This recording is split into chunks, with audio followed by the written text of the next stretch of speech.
Thank you. Yannick, congratulations. Second straight Australian Open title, and the style you did in these past 2 weeks was brilliant. And Thank you. you know, and I think the world media know that you're an absolute pleasure to have around. And what people don't see is what happens behind the scenes, but your character and the way you treat people is a great example for everyone to live by. So thank you so much. Thank you. I appreciate it. Thank you. And to Yannick's win and to the great 2 weeks that he's had. Cheers, everyone.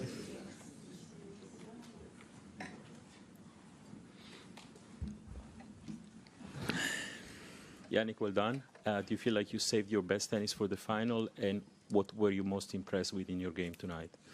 Well, it was an amazing performance from my side. Felt like I was, in the beginning of the match, I was serving really well and trying to get into that zone very fast. It was a very high quality match from my side.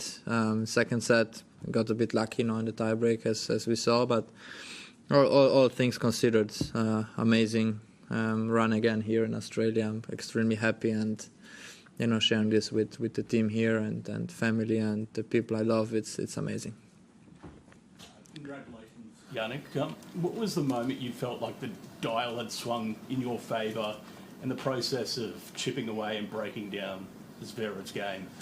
Well, felt like how I entered the court, trying to be quite aggressive in the beginning. This gave me then the confidence that I feel today the ball in a certain way, and when you get up one set, this gives you the confidence. As I said, I had the chances in the second set with a couple of break points. He always served very well there.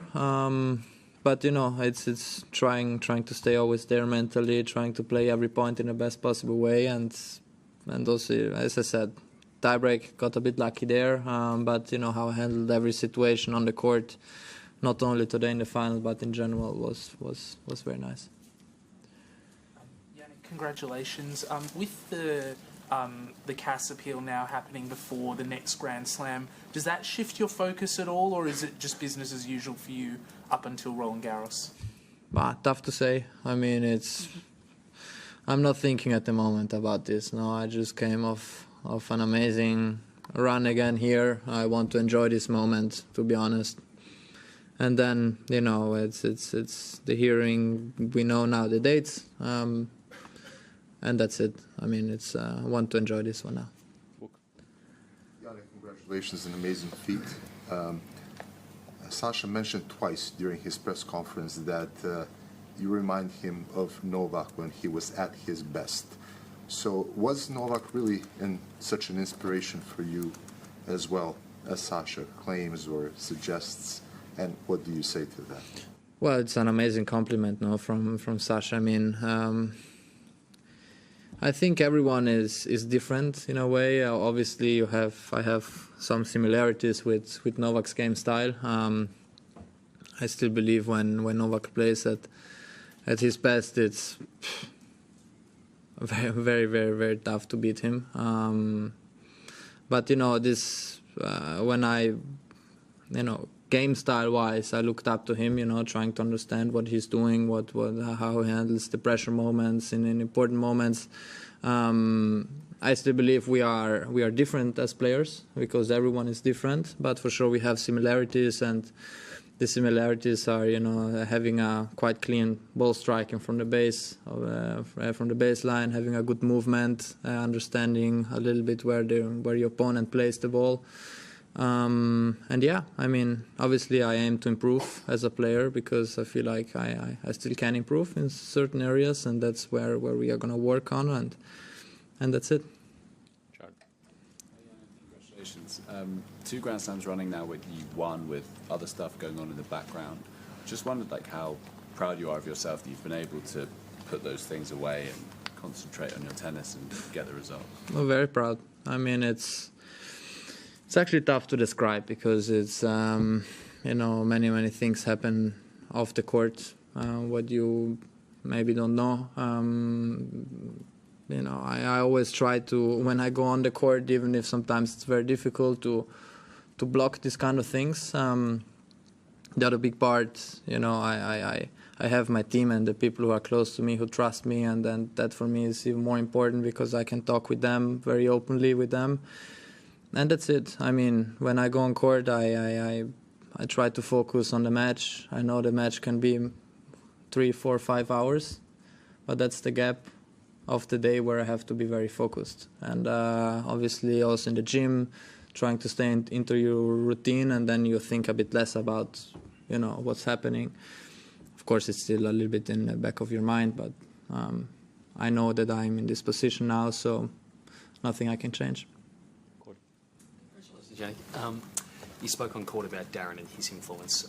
I'm wondering how he's helped you, what makes him such a special coach, and how can you convince him to try and keep it going with you next year? It's going to be very difficult. Look, he's a very honest person. He's a very, you know, to be a good coach with many different players, you have to understand the player and you have to get into the rhythm of the player, what he likes, what he don't like, and it takes for him just, you know, some weeks to get into that, and then he's there. And one thing I really love about him is because he's very, very humble. He suits into the team very, very good. And I tried also, you know, to make a good result, you know, for him here, because it's you know, being Australian, last Grand Slam as a coach, but I have to say, you know, we talk a lot about Darren, but it's also the Simone part, which is amazing what he's doing. He changed me as a player.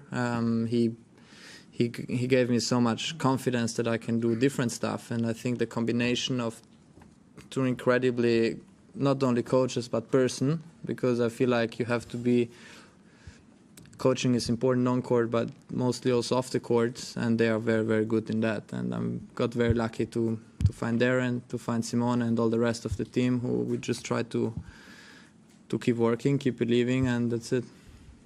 Right. Obviously, there's a lot of stats about how amazing you've been on hard courts, particularly, and obviously you've won the last 3 hard court Grand Slams in a row now. Do you feel like you're that much better on hard courts than on the other surfaces, where you haven't been bad by any stretch, or how much is it?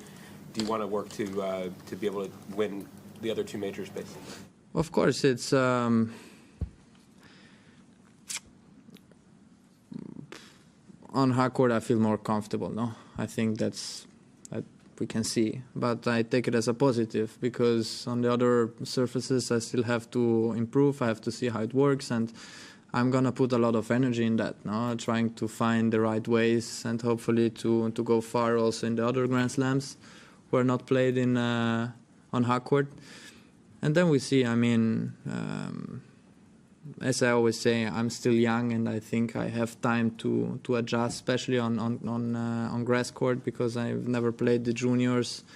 It was kind of new when I arrived to the tour, and then we see. I mean, it's exactly that what I like. No, the difficulty is trying to understand where I can improve, and hopefully I can show that when the season arrives. John. Congratulations. Given the uncertainty of the Cass case, I'm just wondering if that provided any extra motivation at all here to win? Not really. I mean, it's that what happened.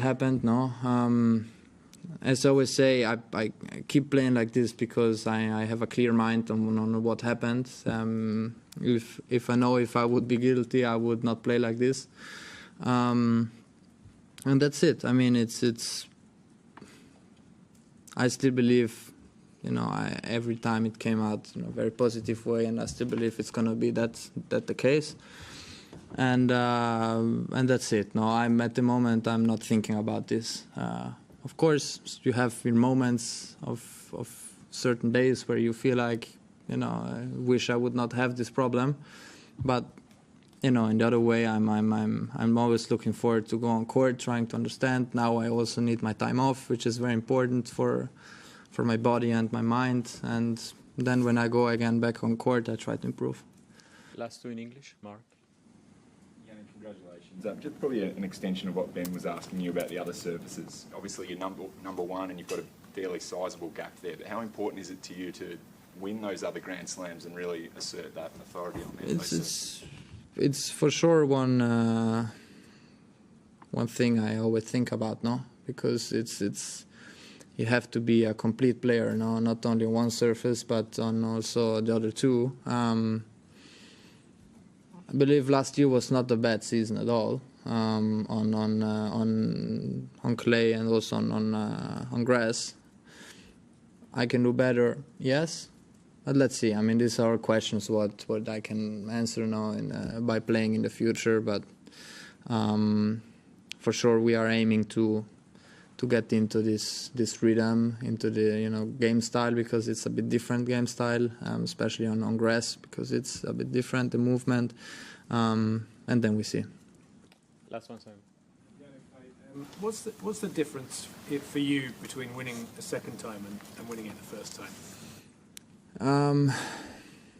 Of course, you have, maybe this little extra pressure and attention on your side, which you have to handle. But in the other way, you know that you can do it, because you've done it once. You try to understand, whatever it is. And what I understood this time is that every day is different. You have days where you might feel a bit not 100%, and then the next match, well, all of a sudden, okay, I'm into the tournament, and I think I've learned many things throughout 1 year, not watching about the result, but how I am as a person and how I handle the situation on the court, and yeah, so it is different though, so I'm very happy to have it.